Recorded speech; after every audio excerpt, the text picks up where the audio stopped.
This channel does not promote any violent, harmful, or illegal activities. All content provided by this channel is meant for an educational purpose only.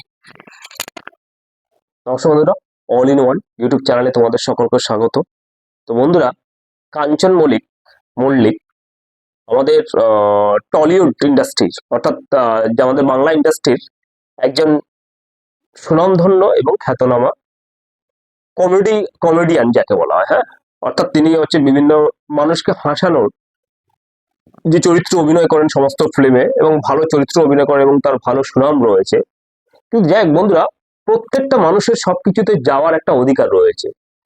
আমি যদি student হয়ে আমি রাজনীতিতে যেতে পারি এবং আমি সমস্ত কাজ করতে পারি, এটা আমাদের গণতান্ত্রিক একটা অধিকার। তো কাঞ্চন মল্লিকও এই গণতান্ত্রিক অধিকার অনুযায়ী তিনি সিনেমা জগৎ থেকে রাজনীতি জগতে পা দিয়েছেন এবং তিনি কলকাতা উত্তরপাড়ার বিধায়ক বর্তমানে। তো এই কাঞ্চন মল্লিক বর্তমানে কলকাতা উত্তরপাড়ার টিএমসিবি আমাদের যে বর্তমান রুলিং পার্টি রয়েছে তার বিধায়ক। তো অনেক কন্ট্রোভার্সি রয়েছে, তারকে নিয়ে অনেক কন্ট্রোভার্সি করা হয়, তার ওয়াইফ বা তার ব্যক্তিগত জীবন আমি যেতে চাই না। কিন্তু বর্তমানে রিসেন্টলি যে একটা জিনিস যেটা মিডিয়া তোলপাড় করেছে তথা বিভিন্নভাবে গভর্নমেন্টকে মেলাইন করা হচ্ছে, সেই বিষয়টা নিয়ে আমি আজকে কথা বলবো। সেটা হচ্ছে কাঞ্চন মল্লিকের মানে আজ থেকে 1-1.5 বছর আগে বিবাহ হয় আর কি শ্রীময়ীর সঙ্গে। তো তাদের বিবাহ বন্ধনে তারা আবদ্ধ হন। এই শ্রীময়ীর সঙ্গে বিবাহের পর তার একটি কন্যা সন্তানের জন্ম হয় আজ কিছুদিন আগে, এবং সেই কন্যা সন্তানের জন্ম হওয়ার অর্থাৎ তার যে প্রসব হওয়ার যে খরচা, এবং একটা প্রাইভেট হসপিটালে ভর্তি হয় তার স্ত্রী শ্রীময়ী, সেখানে তাদের একটা কন্যা সন্তানের জন্ম হয়। তো সন্তান যে কদিন হসপিটালে ছিল, সেই প্রাইভেট হসপিটাল থেকে শুরু করে ছিল আর কি। তো মানে বেবি জন্মানোর আগে পর্যন্ত তার বা তারপরও যতদিন তিনি হসপিটালে ছিলেন শ্রীময়ী, তার খরচা বাবদ উনি 6 লাখ টাকা নাকি বিল করা হয়েছে। তো তোমরা জানো কাঞ্চন মল্লিক বর্তমানে টিএমসিপির বিধায়ক উত্তরপাড়ার। তো নিয়ম অনুযায়ী সরকারি বিধায়কদের এবং তার পরিবারের যে চিকিৎসার খরচা থেকে শুরু করে সরকারি হিসাবে সমস্ত সুযোগ সুবিধা বিধায়করা পেয়ে থাকেন। তো কাঞ্চন মল্লিকও যেহেতু বিধায়ক কাম একজন আর্টিস্ট বা সিনেমা আর্টিস্ট, তো তার ক্ষেত্রেও তিনি সেই খরচাটা তিনি পেয়েছিলেন, তো পায় আর কি। তো যাই হোক, সেই জন্য 6 লাখ টাকা বিল করা হয়েছে। তো এটা একটা অনেকের কাছে হিউজ পরিমাণ বা অনেক কিছু হতে পারে, কিন্তু একটা ট্রিটমেন্টের ক্ষেত্রে আমি সেদিন দেখছিলাম একটা পেপারের ক্ষেত্রে 2 কোটি টাকা খরচা হয় ছোট্ট একটা বাচ্চাকে বাঁচানোর জন্য। কি একটা বাইরের থেকে ওষুধ আনতে হবে আমেরিকা থেকে, তার জন্য 2 কোটি টাকা খরচা দেখাচ্ছিল আর কি। তো সেক্ষেত্রে যে প্যারেন্টস আছে তারা মোটামুটি ওই সমস্ত ইয়ে করে 45 লাখ টাকা না কত লাখ টাকা জোগাড় করেছে, আর বাদ বাকিগুলো সবাই মানে সোশ্যাল মিডিয়ার মধ্যে দিয়ে তারা টাকাটা সবার কাছে সাহায্য প্রার্থনা করছে এবং সবাই যাতে দেয় আর কি। তো যাই হোক, ট্রিটমেন্টের অনেক রকম ট্রিটমেন্ট আছে, অনেক রকম খরচা আছে, সেই প্রসঙ্গে আমি যাচ্ছি না। এই প্রসঙ্গটা হলো যে কাঞ্চন মল্লিক যে বিলটা জমা দিয়েছে 6 লাখ টাকার কথা বলা হচ্ছে। এইবার যারা মিডিয়া থেকে শুরু করে যারা এটা নিয়ে তোলপাড় করছেন, এবং আমাদের বর্তমান যে আমাদের চিফ মিনিস্টার মমতা ব্যানার্জি, তার আমলে এটা ঘটে ওটা ঘটে এই সমস্ত কিছু নিয়ে তাকে মেলাইন করার চেষ্টা করছেন।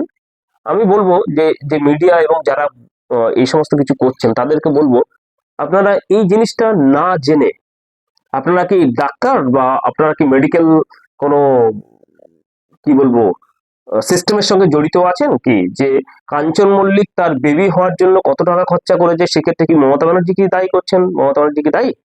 না মমতা ব্যানার্জি ওই বিলটা যে কাঞ্চন মল্লিকের যে বেবি যেখানে হয়েছে সেখানে গিয়ে বলেছে যে বিল তুমি 6 লাখ টাকা করো? সেটা তো আপনাদের কথা, আপনারা মানে টোটাল ছড়িয়ে দিচ্ছেন একটা মানে একটা রিউমার আপনারা রটাচ্ছেন। কেন এরকম? এই জিনিসটা ঠিক না। মানে আমাদের ওয়েস্ট বেঙ্গলে ভালো মন্দ মিলিয়ে মিশিয়ে আপনাদেরকে বলতে হবে। এই কাঞ্চন মল্লিক যে বিলটা 6 লাখ টাকা হয়েছে, সেটা আপনারা যে হসপিটালে রয়েছে সে হসপিটালে সিস্টেম জানে এবং কেন হয়েছে। যে কি বলবো আর কি, যে আমাদের যে স্পিকার বিধানসভার, হ্যাঁ, সে স্পিকারের কাজ বিলটা জমা দেওয়া হয়েছে। স্পিকার তো অবশ্যই এটাকে খুঁটিয়ে দেখবে যে বিল কত হয়েছে না হয়েছে। দরকার হসপিটালের যে সিস্টেম আছে তাকে জবাবদিহি করতে হবে যে এত টাকা বিল কেন হয়। অনেকের মধ্যে আমার যারা ভিডিওটা দেখছেন তাদেরকে আমি বলছি, আপনারা তো প্রাইভেট হসপিটালে ভর্তি হয়েছেন, এমন আছে রাতারাতি 2 লাখ টাকা পর্যন্ত বিল করে। সেখানে তো সরকার বলে দেয়নি যে 2 লাখ টাকা বিল করতে হবে। আমার এক বন্ধু রয়েছে, সে একটা নামি একটা হসপিটালের ফার্মাসিস্ট। আমি তার নাম বলতে চাইছি না, যেহেতু চাকরির ক্ষেত্রে সমস্যা হবে। তো সেই বন্ধু ফার্মাসিস্ট, সে বলে রাতে বিরাতে কিভাবে যে ডক্টররা যে গ্লাভসটাকে ইউজ করে, বা মানে কি বলবো, ওটিতে যে মাস্কটা ইউজ করে, সেই মাস্কটার দাম যদি 5 বা 10 টাকা হয়, সেখানে পেশেন্টের কাছ থেকে সেখানে নেওয়া হলো 100 টাকা নেওয়া হয়। একটা ইঞ্জেকশন যেটা হচ্ছে সাধারণত ভাবে ইউজ করা হয় পেন কিলার হিসাবে, সেটা দেখা গেলো বাইরে মাত্র 50-60 টাকা দাম, কিন্তু সেই জিনিসটা কি করে 500 টাকা 1000 টাকা বিল করে দেয়। তো কেন? সে হসপিটালে এসি আছে, স্টাফ আছে, সমস্ত কিছু ক্ষেত্রে তারা খরচা ধরে আরো 3 গুণ লাভ তারা ধরে থাকে। প্রত্যেকটা প্রাইভেট এবং নার্সিং হসপিটালে এরকম করে থাকে। তো সেখানে সরকারের দোষটা কোথায়? সরকার তো কন্ট্রোল করার চেষ্টা করে, কিন্তু যদি আপনার মানে সে হসপিটালের ভিতরে যারা স্টাফদেরকে বলে রাখে মালিকগুলো যে এই আসলে এরকম এরকম বিল করবে। আরো একটা জিনিস মনে রাখবেন বন্ধুরা, আপনারা হয়তো এটা মানেন কি মানবেন না সেটা আপনাদের ব্যাপার, কিন্তু আমি বলছি, কোনো নেতা মন্ত্রী বা দেখলে এই সমস্ত প্রাইভেট হসপিটাল বলো বা যে কোনো জায়গায়, তারা কি করে, ও এটা মনে করে, ও তো নেতা, ও তো অনেক টাকা খাচ্ছে, ও তো অমুক, ও তো পুলিশ, ও তো অনেক টাকা ঘুষ খাচ্ছে। এরকম একটা মনোবৃত্তি মানুষের মধ্যে, সোসাইটির মধ্যে চলে আসে। আরে পুলিশ বলে কি সে মানুষ নয়? সব পুলিশ খারাপ? তাহলে তো এই সোসাইটি চলতে হতো, আপনারা নিরাপদে থাকতে পারতেন না। সব নেতারা খারাপ? তাহলে তো এই সরকারই চলতো না, তাহলে তো পুরো দেশ বিক্রি হয়ে যাবে রাতারাতি। ভালো খারাপের মধ্যে কিছু ভালো থাকে।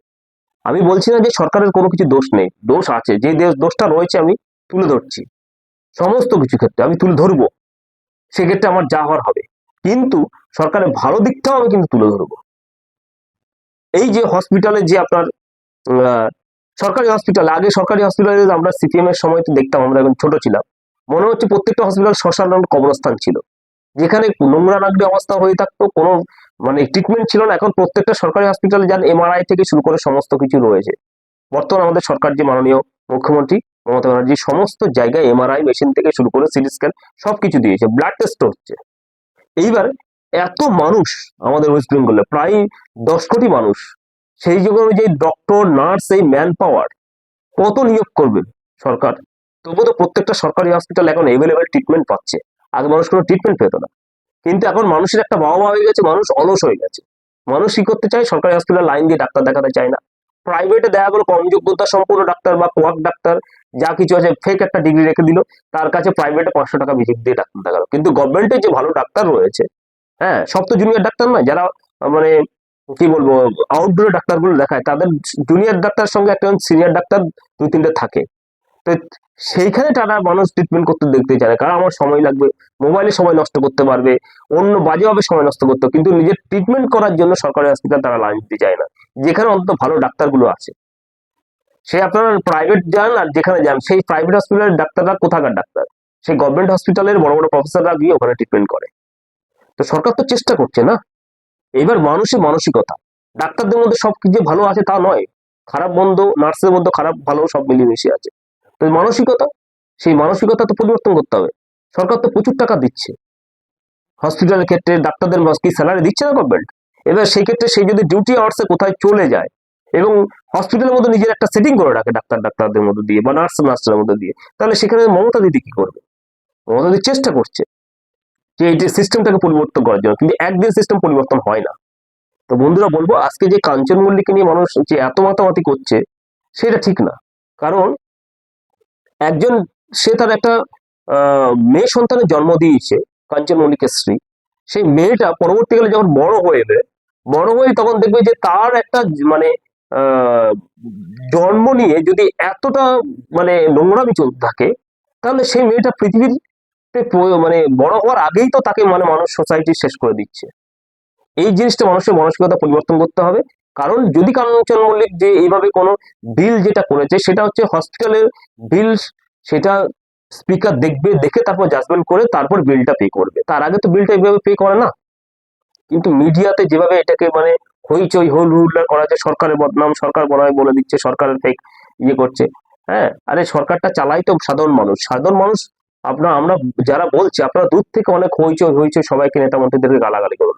আজকে মমতা দি যেভাবে লড়াই করেছে, তার যে সংগ্রাম, সিপিএম এর সময় তাকে চুলের মুঠি ধরে তাকে মারার চেষ্টা করা হয়েছিল এই রাইটার্স থেকে, সে অত্যাচারগুলো দেখে আসুন। নন্দীগ্রাম থেকে জঙ্গলমহল থেকে শুরু করে যেভাবে অত্যাচার করেছে, সেই অত্যাচার আপনারা দেখেননি, কারণ তখন মোবাইল থেকে শুরু করে কোনো কিছু ছিল না। আজকে মোবাইলে একটু হাসলে সেটা উঠে যাচ্ছে। তো বন্ধুরা ভালো দিকটাও কিন্তু তুলে ধরতে হবে। এই যে কাঞ্চন মল্লিক নিয়ে যেটা চলছে সেটা ঠিক নয় বন্ধুরা, এবং মিডিয়া যেভাবে লাফালাফি বাড়াবাড়ি করছে এটাও ঠিক নয়। কারণ আমাদের মতো ছোট ইউটিউবাররা, তাদের তো সাবস্ক্রাইবার নেই ভালো, আমরা ভালো দিকটা তুলে ধরি তাই জন্য নেই। খারাপ যারা নোংরা অশ্লীল ভিডিও করে, হ্যাঁ কিছু মা বোনরাও করছে, সেই ভিডিওগুলো মানুষ দেখে, তাতে কি হয় আপনাদের শরীর মানসিকতা সমস্ত নষ্ট হবে। ভালো জিনিসটা দেখুন, এবং প্রত্যেকটা সরকারের ভালো মন্দ রয়েছে। এই যে কাঞ্চন মল্লিকের যেটা রয়েছে সেটা গভর্নমেন্ট তথা এবং স্পিকার সমস্ত কিছু তদন্ত করবে, তদন্ত করার পর তাকে তারপরে বিলটাকে পে করা হবে, তার আগে পে করা হবে না। কিন্তু পুরো টোটালি পুরো একটা তার একটা কন্যা সন্তানের জন্ম হয়েছে, যেটা হচ্ছে আমাদের পশ্চিমবাংলার লক্ষ্মী হিসেবে এসছে, তাকে তার আগেই তার যে মানে জীবন শুরু হওয়ার আগে তার যে একটা যে ব্লেম করা হচ্ছে, এটা কিন্তু বন্ধ করা উচিত। তো বন্ধুরা আজকে ভিডিওটা এই পর্যন্তই। ভালো লাগলে লাইক শেয়ার এবং সাবস্ক্রাইব করবেন। ধন্যবাদ।